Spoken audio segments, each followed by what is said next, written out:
ওই পঞ্চায়েত থেকে বিক্রি করে আসছে আর ওই খাউল চাল খাচ্ছে। খাউল খাচ্ছ, ও চালকে খাওয়া যাবে?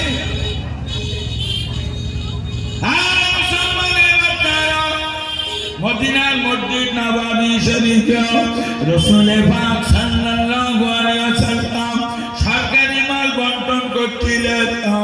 ওই গরিব আর এতিম মিসকিনরা দাঁড়িয়ে গেছে ওই লাইনে। হযরত হাসান হোসেন রাদিয়াল্লাহু তাআলা আনহু দুই ভাই দাঁড়িয়ে গেছে। নবী এমনিতে হাসান হোসেনের বিরাট ভালোবাসে। সেই দেখতে দুই ভাইকে ধরে শুধু চুমো খেতে।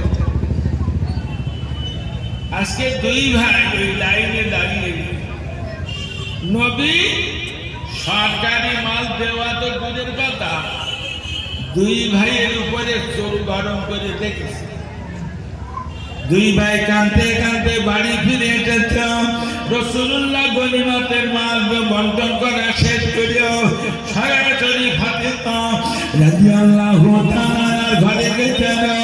ওগো বেটি, ওদের দুই ভাইকে সরকারি মাল লওয়ার জন্য পাঠাতো। নবীর বেটি ফাতেমা বললেন, আব্বা বাড়িতে আজকে 3 দিন হাড়ি উনান হতে খুদা জ্বালা কাটাকাটি করছিল, তাই পাঠিয়েছি। আল্লাহ নবী বললেন, মা ধৈর্য ধারণ করো, আমার সরকারি মাল খাওয়ার নিয়াত করো না।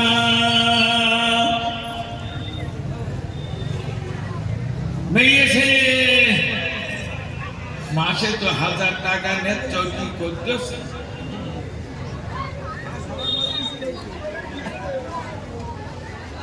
তোমার কবরে তো জাহান্নামের আগুন দিয়ে জ্বালা, টাকা নেবা? মুসলমান মনে রাখতে খুব ঠান্ডা মাথায় সত্য হলো। না না না, আপনাদের দোয়ায় আমি অনেকগুলো মসজিদ মাদ্রাসা তৈরি করেছি। বিশেষ করে ভবানীপুরীর মতন জায়গায় আমি একটা মাদ্রাসা তৈরি করেছি, যে মাদ্রাসায় 550 বাচ্চা পড়ে। 1 কুইন্টাল চাল, 1 কুইন্টাল গোশ, 1 বস্তা আলু রান্না করতে হবে, একে সাজে খেয়ে যাবে। ভবানীপুর মাদ্রাসায় এবছর 30টা ছেলে বুখারী পাশ করে পাগড়ি নিয়েছে। আগামী রমজান বাদে এবার আমরা মুক্তি বিভাগ করতেছি। আমার 26 জন স্টাফ, আবার 3টে হুজুর নিচ্ছি। একটা হুজুরির 15,000 টাকা করে মাইনে দিতে হবে মাসে। 3টে মুক্তি দিচ্ছে। বছরে প্রায় 1 কোটি টাকা খরচ। তো লোকের কাছে হাত পেতে টাকা চায়, কেউ ভালো মুখী দেয়, কেউ কালো মুখী দেয়, কেউ ফিরিয়ে দেয়, কেউ 2 কথা শুনিয়ে দেয়, আবার 2-1 ফোন করে ডেকে টাকা দেয়। আমি এর কাছে চিনি না, 50টা বছর ধরে এ জাতি জড়িয়ে খাচ্ছে। আমি এটা বিরাট চিনি। সবগুলি টাকা মসজিদ মাদ্রাসায় খরচ হচ্ছে। ধনী গরিব সকলের কাছে আমি হাত পাতি, বাজারে কালেকশন করছি। তো এক ফকির এটা বস্তানে বসিয়ে, এটা বাসনে বসে বসে পয়সা চাচ্ছে। তো অনেকটা খুচরো পয়সা হয়ে ফকিরের কাছে বলছি, ফকির সাহেব মাদ্রাসার জন্য কালেকশন করছিল, তা তুমি কিছু দেবা? তো হুজুর 10 টাকা নেবে, না এলে হ্যাঁ। আর আমার ছাত্ররা বলতে হুজুর ফকিরের কাছে টাকা নিচ্ছে। আর তুই দেখ বাবা, এই ফকিরি 10 টাকা কিছুই হবে না, তবে ওরে না মাদ্রাসায় একটু শরীর করে দিচ্ছে। ধনী গরিব সকলের কাছে হাত পাতে। এক বড় লোকের বাড়ি, গ্রামের নামদার বলছি যতবার যায় গেলি বলে হুজুর মাদ্রাসার জন্য গিয়েছেন, তা আপনি তো 2-10 টাকা নেবেন, একটু বেশি মতন নেবেন আজকে। বহুত হারামি যায় না বল। সেই গ্রামের ভেতর দিয়ে একদিন যাচ্ছে, তা দেখি 3 রাস্তার মোড়ে অনেক যেটা যুবকের ডেকে বলছি খোকা কি এত লোক এখানে? তাদের মোল্লার মেজি ছেলে ধরা পড়িয়ে গেছে। আচ্ছা কেন চুরি করে দেখে না, অমুক লোকের বউনে চলে গেল।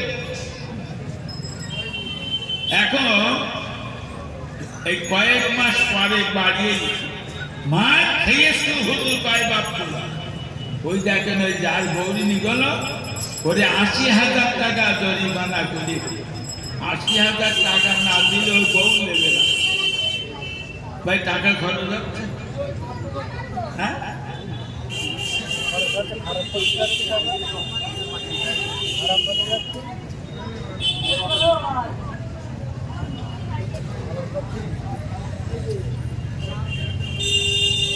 কি বলিছি বলা যাচ্ছে নাকি? এই বল একবার ধরো ছড়ে আল্লাহুম্মা সাল্লি আলা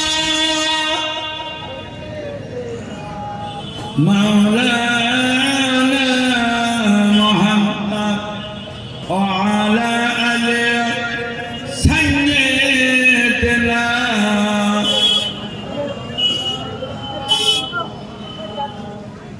ये छात है गुलाबी का बाता, जुजदान की खुशबू आती है जब इंसान पढ़ती है सुबह शाम में तस्बीह, तो दान की खुशबू आती है। अल्लाहुम्मा सल्ली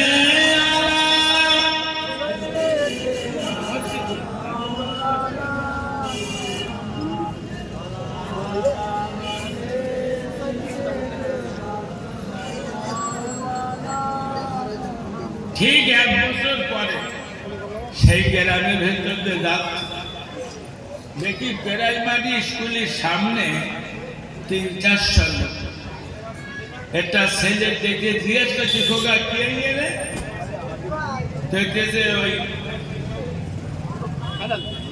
মোল্লা সেজেছিল ধরা করে। আচ্ছা কি করি? যদি অমুক লেখে যুবতী মেয়েনে চলে গেলে বোম্বাইতে, এই 6 মাস পরে পাওয়া গেছে। মা খেয়েছে হুজুর পায় বাপু। ওই দেখেন 1.5 লাখ টাকা জরিমানা হয়েছে। দেখেছেন টাকার কাজ খরচ হয়, কার টাকা কোন পথে খরচ হয়ে জবাব দেওয়া লাগবে। নাম ঠিকানা সাবধানে বলো। মাই কি বললি মাই যাতে আমি বলি বলি সব জানে।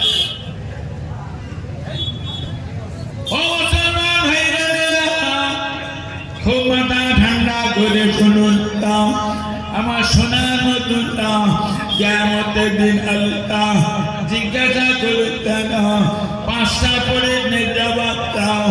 1 নম্বর প্রশ্ন হায়াতের জিন্দেগির ইতিহাসটা বলতো। 2 নম্বর প্রশ্ন কবিতা যৌবনটা কি হালাতে কাটিয়েছিলে বলতো। 3 নম্বর প্রশ্ন করবে কিভাবে জীবনে রোজগার করেছিলে বলতো। 4 নম্বর প্রশ্ন টাকা কোন পথে কত খরচ করেছিলে বলতো। ও ছেলে মেয়ের আল্লাহ 5 নম্বর প্রশ্ন করিতাম আমি তোর জ্ঞান দিয়েছিলাম, জ্ঞান অনুপাতে আমল করছ কত বলো। সৃষ্টিকুলের শ্রেষ্ঠ জীব তার নাম মানুষ। এত জ্ঞান বিবেক বিবেচনা আল্লাহ কাউকে জানে। আর সমস্ত জীব জানোয়ার সব বলো মানুষের কথা শোনে। বড় একটা জীব হাতি, এই মানুষ হাতি দিয়ে যা বলতে চাইছে, বড় বড় বিষাক্ত সাপগুলো এই মানুষ হাতের জন্য খেলা দেখা। কথা বুঝতে পেরেছে? তাহলে জ্ঞানের হিসেব দিতে হবে। জ্ঞান দেশে আল্লাহ ভক্তি না, জ্ঞানের হিসেব দিতে। প্রত্যেকটা নারী পুরুষের জ্ঞানের হিসেব দেওয়া লাগবে। এক নম্বরে প্রশ্ন, হায়াতে জিন্দেগির ইতিহাসটা বলত। 2 নম্বর প্রশ্ন, কিভাবে যৌবনটা কাটাইয়েছিলে বলত। 3 নম্বর প্রশ্ন, কিভাবে রোজগার করেছিলে বলত। 4 নম্বর প্রশ্ন, টাকা কোন পথে কত খরচ করেছিলে বলত। 5 নম্বর প্রশ্ন, আল্লাহ বলতাম আমি তোর জ্ঞান দিয়েছিলাম, জ্ঞান অনুপাতে কত আমল করেছো বলো। জ্ঞান দেশে আমল করার। এরপরে আল্লাহ আমাকে নিয়ে যখন বিচারে বসবেন, তখন রানীহাটি বাদ জেলার লোকের দরকার হবে। আমার যখন বিচার হবে তখন আপনাদের প্রয়োজন হবে না। আমার গ্রামের মানুষই আমার আল্লাহর প্রয়োজন হবে না। আমার আল্লাহ 4-7 দিনে বিচার করবে। আমার যখন বিচার হবে রানীহাটির লোক জানতে পারবে না। মহান আল্লাহ কোরআনে বলেছেন, যুবক যুবতী শুনে নাও। মহান আল্লাহ কোরআনে বলেছেন, ওয়াইন্না আলাইকুম লাহাফিজিন কিরামান কাতিবিনা ইয়ালামুনা মা তাফআলুন। আল্লাহ কোরআনে বলেছেন, প্রত্যেকটা নারী পুরুষের জন্য আমি 2 জন করে সম্মানের লেখক নিযুক্ত রেখেছি। ও ছেলেরা মেয়েরা, 24 ঘন্টা ভালো মন্দ কাজ যা করেছি তারা 2 জন লিপিবদ্ধ করেছে। আল্লাহ বলেছেন, ফামাইয়ামাল মিসকালা যাররাতিন খায়রান ইয়ারা ওয়া মাইয়ামাল মিসকালা যাররাতিন শাররান ইয়ারা। সরিষার দানা পরিমাণ নেকির বদলা দেব, সরিষার দানা পরিমাণ পাপের বদলা দেব। আর সারাদিন 10 বার সুবহানাল্লাহ বলেছি, সেটা লিখেছে বলো। নামাজ পড়েছি, কোরআন শরীফ পড়েছি, তসবিহ পড়েছি, লিখেছে বলো। দুপুরবেলা 8 ঘন্টা ক্যারাম বোর্ড খেলা করলাম, যদিও ক্যারাম বোর্ড খেলা হারাম, সেটা লিখেছে বলো। বিকেল বেলায় একজনের বই হাত ধরে তুই আর কি মেরিল, ওটা লিখেছে বলো। দুপুর বেলায় একজনের কাছ থেকে 5,000 সুদের টাকা গুনে নিল, ওটা লিখিনি বলো। কি বলতেছে? হ্যাঁ, সব লিখছি। কিয়ামতের দিন আপনি দেখবেন আপনার পাশে দাঁড়িয়ে গেছে কিরামান কাতিবিনের হাতে করে আমলনামা 1 নম্বর সাক্ষী। প্রত্যেকটা নারী পুরুষের কবর দেওয়ার সময় আমরা কাফন করে একটা সাদা কাপড়ের মাঝখানে গোল করে কেটে, ও নারী হোক আর পুরুষ হোক, ওর মাথাটা পার করে একটা জামা তৈরি করতে হয়। এটা মেয়েদেরও দেয়, এটা পুরুষেরও দেয়। মাথার দিকে 1 বিঘা, পায়ের দিকে 1 বিঘা, লম্বা লম্বা 2টো চাদর নারীরও দেয়, পুরুষেরও দেয়। 3টে দড়িতে বেঁধে ওরে কবরে শোয়াইয়ে দেয়। আর ইমাম সাহেব ওপরতে বলে দেয়, দড়ি 3টে খুলে দাও, তাই বলে।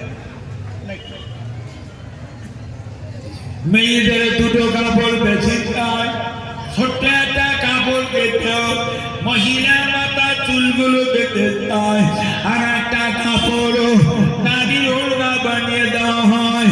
ওগো নারী, তুমি মনে রাখবে তোমার কবরে শোয়ানো সাথে সাথে রোমান নামক একটা ফেরেশতা কবরে প্রবেশ করে ওই নারীটাকে ডেকে বসায়, এই মহিলা উঠে বসো। কাট হয়েছিল না, উঠে বসো।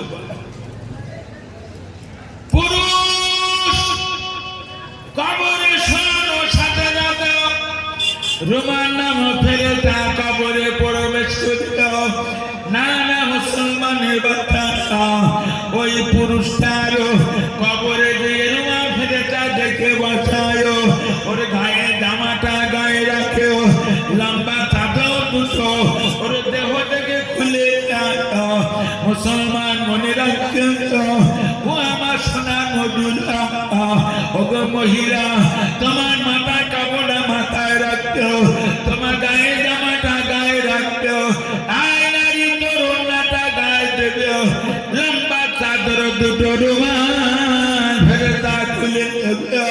ওগো নারী ওগো পুরুষ, রোমান ফেরেশতা বলবে, এই আঙুলটাকে সাদা আঙুল বলো, সাদা আঙুল দিল কলম বানাও, তোমার মুখে থুতুটাকে কালি বানাও, টপ টপ করে লেখো জীবনে কত নামাজ পড়েছো, কত রোজা করেছো, কোন মসজিদে কোন মাদ্রাসায় কত দান করেছো, কোন গরিবের মেয়ের বিয়ের ভিতরে কত খরচ করেছো, জীবনে কত জানাজা নামাজ পড়েছো, কত মিলাদ মাহফিলে দিয়ে বসেছো, সব কথাগুলো মনে হবে।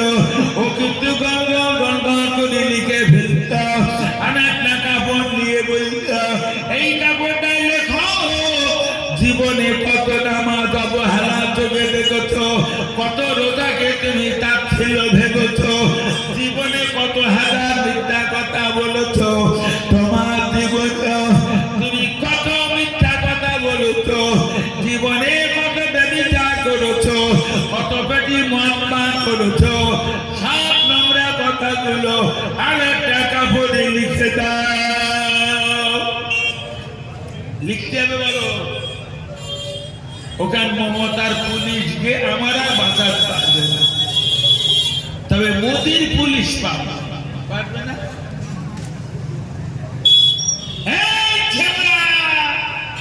কোন পীরির বাপের ক্ষমতা নেই, তুই লে কবরে গিয়ে ছাড় পাবে ওই লোকগুলো। কে কবরে যে যদি বলতে পারে আমি অমিত শাহর বাচ্চা, কারণ রাষ্ট্রপতির বাচ্চা ছেড়ে দেবে। মনে রাখবে মুসলমান, কবরে বসে ওই লম্বা কাপড়ে কাপড় দুটো নিজে হাতে কবরে বসে জীবনের দুরকম ইতিহাস লিখে দাও। ও ছেড়ে মেয়েটা কিয়ামতের দিন আল্লাহ 3 নম্বর প্রশ্ন করিয়া আল্লাহ কোরআন পাকে জানিয়েছেন, আল-ইয়াওমা নাখতিমু আলা আফওয়াহিহিম ওয়া তুকাল্লিমুনা আইদিহিম ওয়া তাশহাদু আরজুলুহুম বিমা কানু ইয়াকসিবুন। আমার আল্লাহ কোরআনে জানিয়েছেন প্রত্যেকটা নারী পুরুষের কিয়ামতের দিন বিচারের সময় আমি জোরে জোরে কথা বলছি, আল্লাহ বললেন বান্দা বান্দি কিয়ামতের দিন বিচারের সময় আমি তোর জবানকে সিল করে দেব, তোর হাতের আর পার জবান খুলে দেব, সব বলে দেবে নিজের হাত আর পা। এখন তো হাতের বিরাট যত্ন ভাই, বাথরুমে যাচ্ছে হাতে সাবান দিয়ে, ওরে বাবা। এইখান থেকে 60 বছর আগে এদেশে পাকা পায়খানা ঘর পাওয়া যেত না, ওই 2-1 জনের বাড়ি মাটির পায়খানা ঘর পাওয়া যেত, আর লোক সব রাস্তার ধারে পায়খানা করত। মেয়ে ছেলে বেটা ছেলে সব ওই রাস্তার ধারে পায়খানা করতে আমরা দেখিনি। বাট বাগানে, হলদি বাগানে, কলা বাগানে সব পায়খানা করতে আমরা দেখিস। এখন তো ঘর করার আগে পায়খানা ঘর, আর তাতে পায়খানা ঘরে যাওয়ার আগে সাবান। হাতের যত্ন নেচ্ছ, সব বলে দেবে কিয়ামতের দিন তোমার জীবনে তুমি কি করেছো।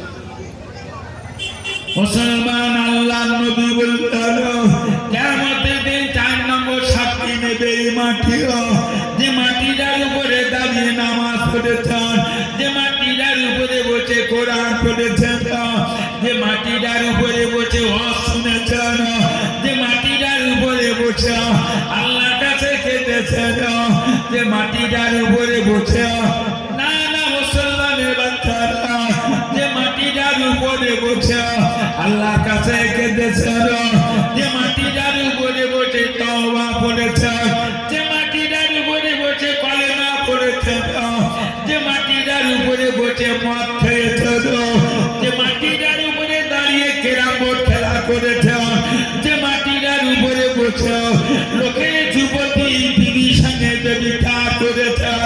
ও সোনার বন্ধুরা, কিয়ামতের দিন মাটি 4 নম্বর সাক্ষী হবে।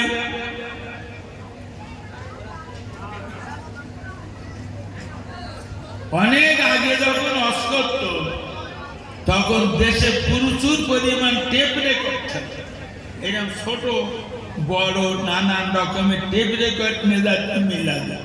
তার গাছ দেখি কনে রাস্তা কিনা এখন ওয়াজ সব মোবাইলে নেনেছে। 20 বছর আগে কনে কি ওয়াজ করে যাবেন শুনিয়ে দিত, এত উন্নত।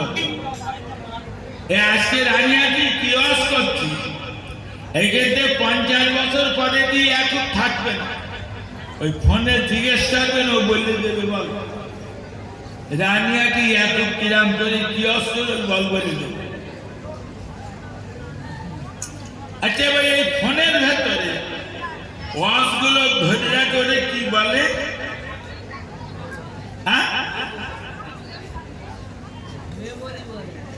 মেমোরি বলে। মেমোরি দেখেছেন কত লম্বা বলেন?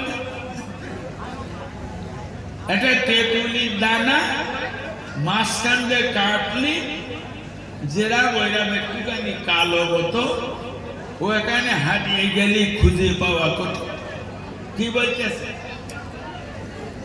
বলছে হুজুর আমার এই মেমোরিটা না 64 জিবি। আমি তার মানে যদি এ বাংলায় ও বাংলায় এমন কোন হুজুর নেই যে হুজুরি ওয়াজ আমার মোবাইলে নেই।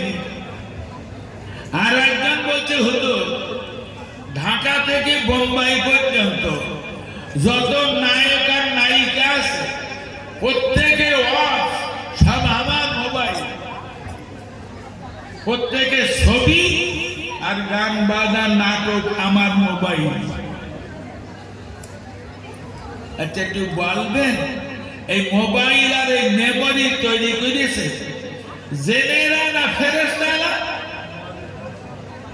মানুষই তৈরি করে। মানুষই তৈরি করে কারা?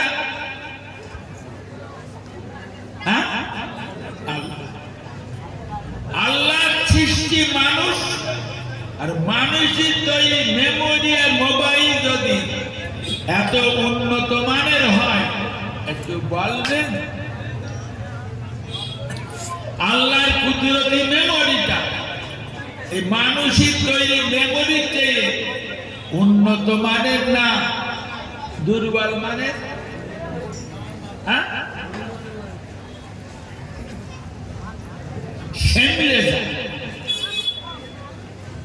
বেশ কিছুদিন আগে ভারত অস্ট্রেলিয়ার খেলা, আমি কোথায় একটা জলসায় যাচ্ছি, আমার গাড়িতে 2-3টে ছাত্র, ছেলেরা বলছে হুজুর ওই দেখেন পর্দায় খেলা দেখাচ্ছে।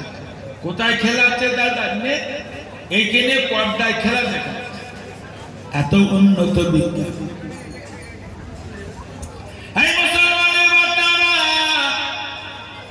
কিয়ামতের দিন আল্লাহ পাক 4টে সাক্ষী নেবে, আর তার কুদরতি মেমোরিটা বড় পর্দায় লাগিয়ে দেখতাম।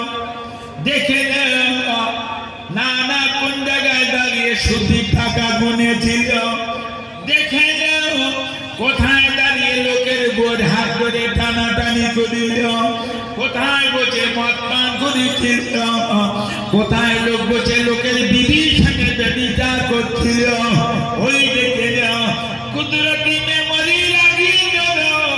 এদিকে চারটে সাক্ষী নেব, তাহলে কি বলতাম আমার বিচারের সময় রানীহাটি লোকের দরকার হবে আল্লাহ, আমার গ্রামের লোকের দরকার হবে, আমার দিদি ছেলেদেরও দরকার হবে। যার শেষ মরার মতন হয়েছি না ভাই, চেয়ারে দেখে কিরা মনে হচ্ছে এ কোন দিন মসজিদি ঘোষণা দেবে, কাল জোহর ইয়া তুমি জানা এদিক বলে না বোঝায় না, মসজিদি বলে আমারও বলার টাইম হয়ে গেছে। এই বাগজেলা এলাকায় একটা ছেলে পাওয়া যাবে, আমার সঙ্গে কবরে যাবে, 5 লাখ টাকা দেব, গুনি একদম হ্যান্ড ক্যাশ দেব, টাকাটা বউদার হাতে দিয়ে বলবেন তুই এই টেনে ভাঙিয়ে চুরিয়ে খা, আমি ইয়াকুবির কবরে যাচ্ছি। আপনি কি ভেবেছেন আমার কবরে আমার একা হিসেব দেওয়া লাগবে? কিয়ামতের মাঠেও আমার একা একা হিসাবের কাঠ করে দাঁড়াতে, এ মানুষ কবে বসবে দেখা। অনেকে জিজ্ঞেস করলে বলে হুজুর আমরা তো অত বুঝি না। আমি অনেক সময় বিচার সালিসিও ধরে যাই, এটা সালিসি ধরে গেছে। 3টে বাচ্চার মা ছাড়ান হবে, বনতে না স্বামী স্ত্রী, তার ছেলের বাপ মেয়ের অনেক দোষ ত্রুটি দেখাচ্ছে, এই দোষ ওই দোষ এটা সেটা, আর মেয়ের বাপ ওই কথায় কথায় বলছে ছেলে মানুষ তো, কয়েকবার বলছে। আমি বলছি চাষা কবার বললো ছেলে মানুষ, ছেলে মানুষকে ছেলে দিলে হয়, বোঝো না আপনার ছেলে দিলে হলো কি, সব বোঝো এটা বোঝো না, কবরে কি হিসেব দিতে হবে। আপনাদের ইমাম সাহেব আমার জমির পাশে একটা জমি কিনেছে, কিনে আমিনদের বেরিয়ে 10 হাত ফেলে উকিলের কাছে মৌরির কাছে হেঁটে হেঁটে পথ করে গিয়ে বলে রাত্রি ঘুম, ওই জমিটা কি করে বাঁচা, ওই বেলা বলতো কবরে গিয়ে কিভাবে আর আগে থাকবে, এর বেলা বলতো না, আর কবে বলতো মরিয়ে গিয়ে বুঝে কোনো লাভ। আমাদের ওখানে এক খুব খুব বড় লোক মরিয়ে গে, তার দান ধান করতো না, জুমার নামাজও পড়তো, মাঝে মাঝে ঈদের নামাজ পড়তো। তা মরিয়ে গেছে, ছেলেরা বলতে বাপ তো সেভাবে নামাজ রোজা করিনি, একটা বড় মতন হুজুরে দিয়ে জানাজা করে নেওয়া হবে, তাই বড় একটা হুজুরে দিয়ে জানাজা করে এনেছে। কয়েকদিন বাদে আমি সেই গ্রামের ভেতর দিয়ে যাচ্ছি, এখন খুচরো খুচরো 2-3টে মাওলানা আমার ধরেছে বেঁধেছে, বলতে হুজুর একটু দাঁড়াবে গিয়ে সে অমুক লোক মদিকে শুনেছেন, তাহলে হ্যাঁ শুধু অমুক হুজুরেই গেল জানাজা করে কায়দা করে দোয়া করতে চলে গেল, আর 50টা 500 টাকার নোট খ্যাস খ্যাস করে দিতে বেরিয়ে হবে। হুজুর আপনারা কি বলতেছেন হবে? খোকা জানাজা মানে কি বলবি? আপনারা জানেন জানাজা মানে কি? জানাজা মানে আচ্ছা, মানুষ কবর দেওয়ার পরে আমাকে দোয়া করে না, এদিক করে না। 1 সপ্তাহের মাথায় মাদ্রাসার ছেলে হাফেজ সাহেবদের নিয়ে কোরআন খতম করে আবার বারবার তকবীর হচ্ছে। দুটো তিনটে মসজিদের মুসল্লিদের দাওয়াত করেছে, ১,৫০০ লোকের কলেমা খানে কি হয়, ১.৫ লাখ টাকা খরচ করে কলেমা খানি করে আবার দেবে। ওর মনে পোষায়। দুটো তিনটে হুজুর নে ও আবার জলসা দিচ্ছে, বিশাল বিরাটি করেছে আবার। এই যে বারবার তদবির করা হচ্ছে যাতে কবরবাসী ভালো থাকে, ভালো জিনিস করবে। কিন্তু আপনাদের জানা আছে তদবির আল্লাহর কালাম না? এসব লোক বুঝিয়েছে না কি বলবো। ইয়ার যদি আজ বুঝতে পার না এরাম কোনা বোকাল লোকাল বল কি বলছি। তদবির কিতাব আছে, তদবির কিতাবে লেখা আছে যে গাছে ফল হয় না এটা তদবির লিখে বেঁধে দিলি গাছে ফল হয়।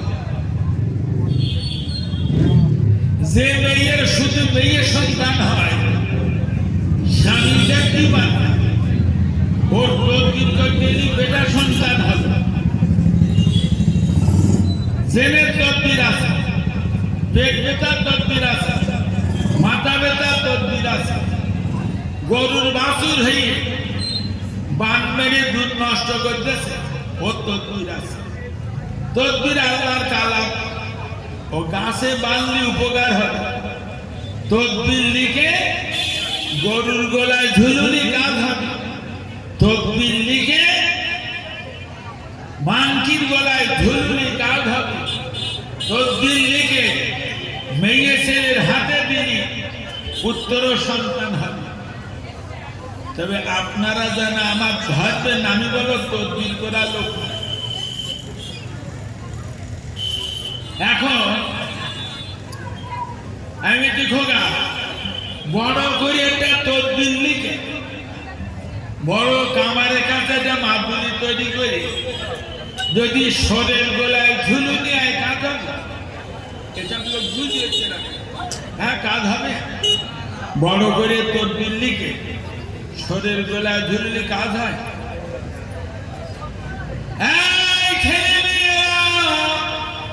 বেনামাজি বেরোজগার টিভি খোর ডাকসর নার খোর ভাঁড় খোর গান খোর মদ খোর জুয়া খোর এদের জানাজা পাতা কুলখানি করা সামরে সামি করা মানে সরের গোলায় মাল্লি ঝুলানোর মতন হয়। আচ্ছা নবীর চেয়ে বড় হুজুর কার কার বলা যাবে? তাড়াতাড়ি বলে। আমি 50 বছর রস করছি, আমি তো বড় হুজুর না? রাসূলুল্লাহ কবরের ধারে দাঁড়িয়ে কবরে আযাব, তিরমিজি শরীফের হাদিস এসেছে হযরত সাদ বিন মুআয রাদিয়াল্লাহু তাআলা আনহু মদিনা সাহাবীদের বড় নেতা ছিল, মোড়ল ছিল। একদল মদিনাবাসীকে নিয়ে মক্কায় গিয়ে নবীর হাতে কলেমা বলে মুসলমান হতো। সাদ বিন মুআয মক্কায় গিয়ে নবীকে বারবার বকে দিয়া রাসূলুল্লাহ হুজুর আপনি মদিনা চলুন, এদের এই অত্যাচার আমার সহ্য হয় না। নবী বলতেন যাও বাবা ধৈর্য ধরো, আল্লাহর হুকুম হলেই চলে যাও। আল্লাহর হুকুম হয়ে গেলে নবী মদিনায় চলে গেলেন। নবীর সঙ্গে আবু বকর গেছে, তা আবু বকরের জন্য আলাদা ঘর, নবীর জন্য আলাদা ঘর। নবী মদিনায় চলে যাওয়ায় মক্কায় বহু সাহাবী বিবি ছেলে মেয়ে ঘর বাড়ি টাকা পয়সা ফেলে রেখে সব মদিনায় চলে গেছে। নবী আমার সাদ বিন মুআয বলিয়া রাসূলুল্লাহ